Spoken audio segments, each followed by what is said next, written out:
আসসালামু আলাইকুম দর্শক, আমি আপনাদেরকে আজকে একটি মোটরের সাথে পরিচয় করিয়ে দেব।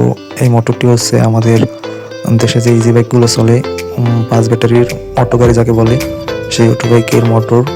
তো মোটরের সাথে আমরা কি কি পাই এবং অরিজিনাল ঢাকাই মোটরের সাথে কি কি দেয় প্যাকেটে, তো সেটা আমরা অনেকেই জানি না। তো এই ভিডিওর মাধ্যমে দেখতে পারবেন অরিজিনাল ঢাকাই মোটরের ভিতরে আসলে কি কি কোম্পানি দিয়ে দেয়। তো চলুন দেখি।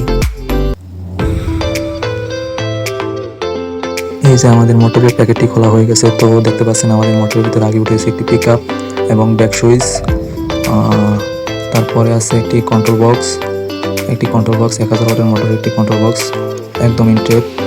তারপরে আছে দুটি কানেক্টর, একটি ব্রেক সুইচ, আর একটি মোটর। তো ভিডিওটা ভালো হলে অবশ্যই কমেন্ট করে জানাবেন। ধন্যবাদ সবাইকে। আজকে আপনারা দেখতে পেলাম যে বড় গাড়ির মোটরের সাথে কি